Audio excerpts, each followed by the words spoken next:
Danila Lutsiv, Security Vision. The field of information security has existed for decades, and during this time we have accumulated a large number of tools that promise to provide this security. But often, adding a new tool, which is thanks to marketers again called the next-gen magic box, only increases entropy or simply increases chaos. That is why, when developing our platform, we focused on the idea that the control of all processes related to information security should be as methodical and structured as possible and available for one-window analysis. We specifically did not lay down clear boundaries between products in our platform. So, for example, the data obtained in the risk assessment module easily enriches the incident cards sent for analysis to SOC analytics. The first version of Security Vision was released in 2007, and since then we have learned to build interaction with hundreds of different systems, even with those which did not have the described APIs before. What is the result? The tools that enable the largest security operations center in Eastern Europe to monitor what is happening in hundreds of thousands of systems. Timely detect information security incidents at an early stage and ensure the most effective protection.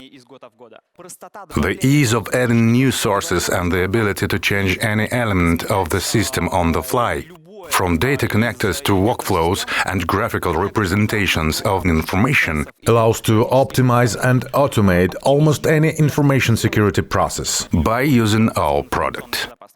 Having accumulated over the years a very large amount of data on the processes and infrastructures of our customers, we see that strategically the SOC function should be transformed from reactive, which means that we only react to events, to proactive, when we methodically and systematically increase the overall level of security.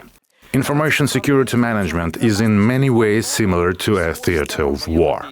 We have reports on hacker attacks and on the strategies, tactics and tools of attackers. With this information, we build layered defense using antivirus programs, firewalls of all kinds, and other systems. We collect all possible information in same systems, whose agents are positioned like radars on our borders. Based on this data, we try to identify and attempt to penetrate our perimeter. But the problem is that we try to find something that was originally created in order not to be found. Like an invisible plane, which is designed not to be detected by radars, modern malware completely rebuilds its architecture when there is a new infection. On the side of the command center that manages the virus, now there is not only a control panel, but also a full-fledged CI/CD service, for which each new infection is a new product release. Taking this into account, when creating and developing information security operations centers, we should move away from the concept based only on collecting and correlating logs.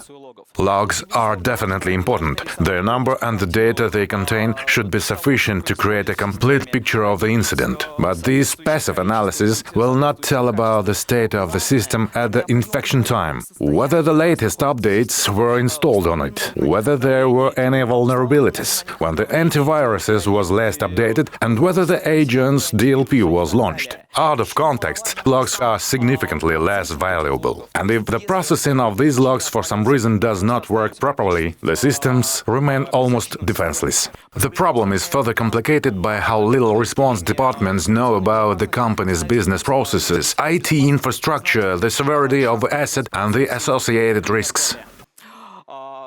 What does Security Vision platform offer to dispel this fog of uncertainty? Let's go through a few elements of our toolkit and see which problems they solve.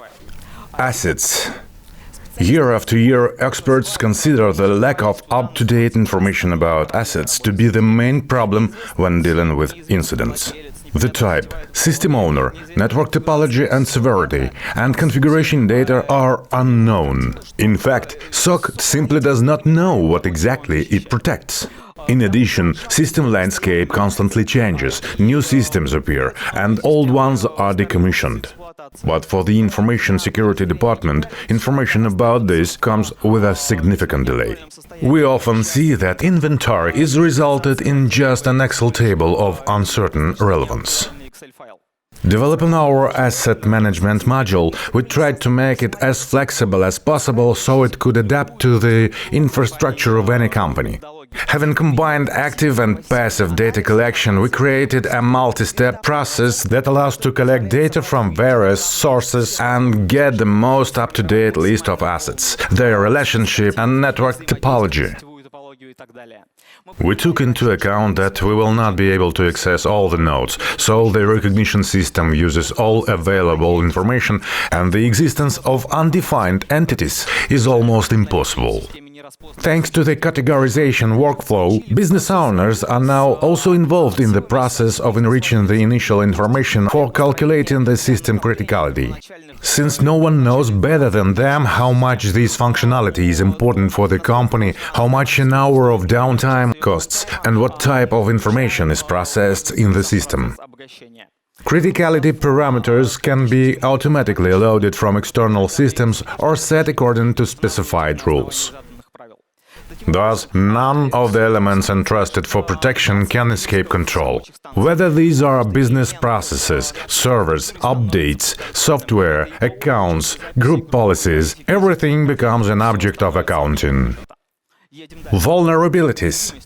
Vulnerabilities are something that information security has been dealing with for a long time. And it seems that it is already possible to develop an effective procedure for dealing with the threats that vulnerabilities generate.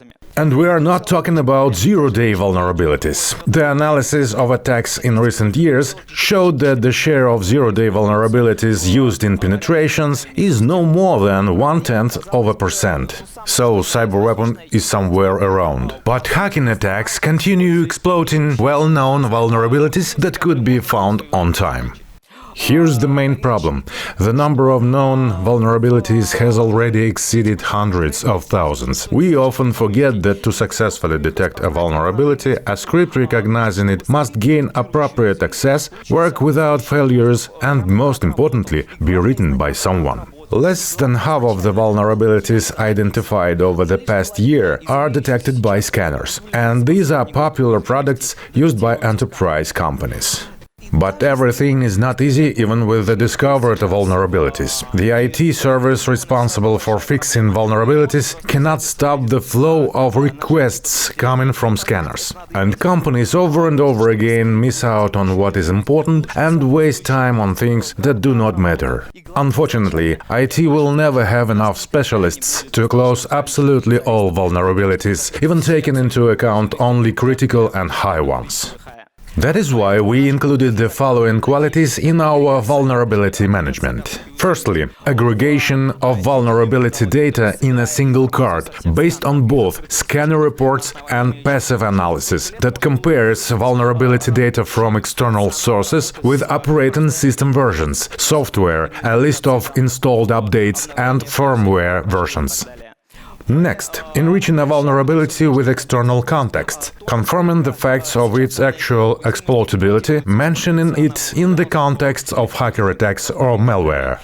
Internal vulnerability context. When calculating criticality, it allows to use not only CVSS and exploitability, but also the network topology, adjacent systems, and the required value of confidentiality, integrity, and availability of the system. Next, consolidated creation of tickets in ITSM systems based on specified response procedures and only for patches that were not closed within SLA/OLA in terms of eliminating for this group of assets. Regular checks.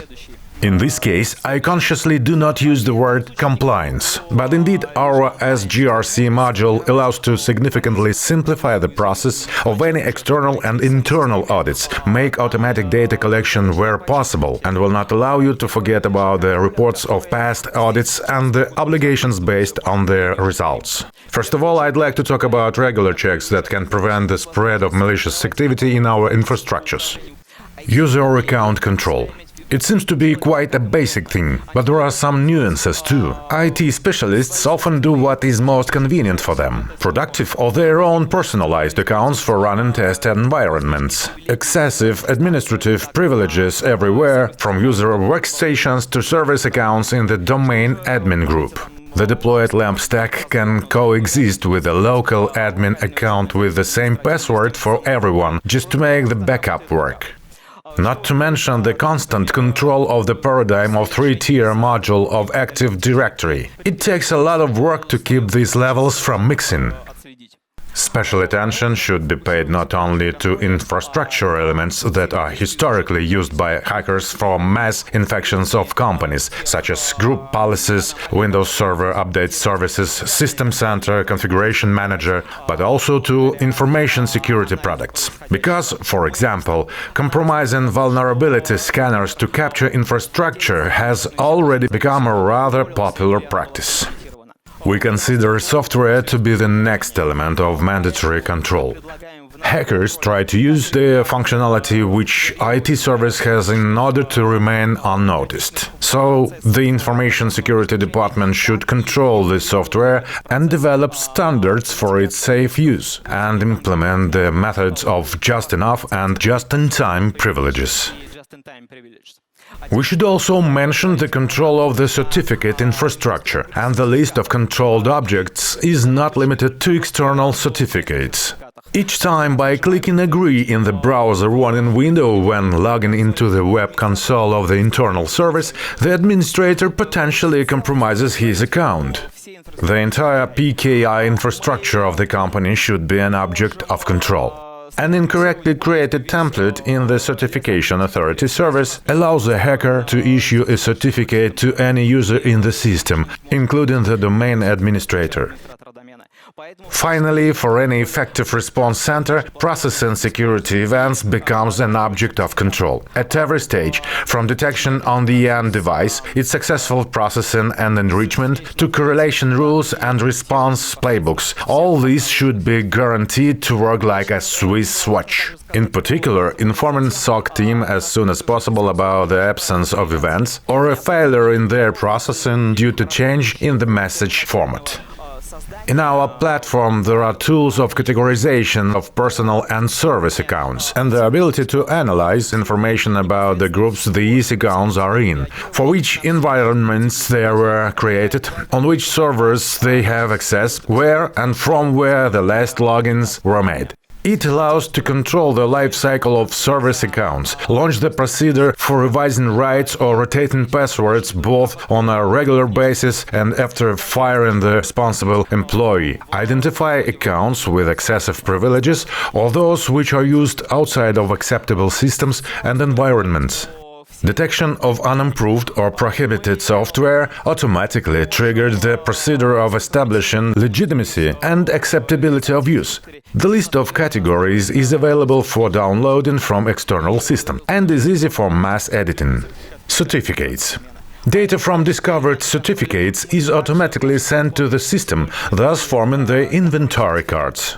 Their status, the certification center, the environment in which they are located, all this becomes an object of accounting. Data from certification centers can also be integrated into the system as a control element. Next, workflows that ensure detection rules automatically generate events in systems to control the entire life cycle of incident response. The state of a reaction rule is identified as active only when, after going through all transformation and correlation processes, the incident has been successfully processed as part of the response workflow. And finally, incidents. If the previous stages are completed successfully, now the incident is not only enriched with the external context from IT sources, but is also supplied with much more important internal context, information about related assets, accounts, vulnerabilities, risks and statuses of regular controls. The incident management process is now structured in such a way as to simplify the work of SOC team as much as possible. All manual and automatic changes, the history of all received data, as well as the internal chat and links to the knowledge base are available in the card. The workflow identifies similar incidents, and the incidents which, based on probabilistic modules, could be the cause or effect of an event, combining them into a single stream and calculating the criticality rating. All this allows to get the most comprehensive picture of what is happening, to identify what is really important and not to miss significant events in the stream of false positives.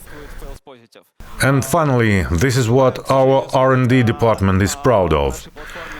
According to the latest SOC survey, the majority of respondents named artificial intelligence as the most disappointing information security technology. Many hopes were placed on it, but so far, unfortunately, it does not show significant results in most products. However, our team has managed to build the process of working with big data in the way that already at the initial stages of analysis using our AI models, the system can identify reasonable anomalies that break out of the normal behavior of nodes. It allows not to overload a CM system with a huge stream of events from such sources as firewalls or DNS servers, but to respond only to anomalies. This is not a complete list of our modules. A lot was not even mentioned, but the functionality of security vision is so great that it is impossible to fit it in 15 minutes.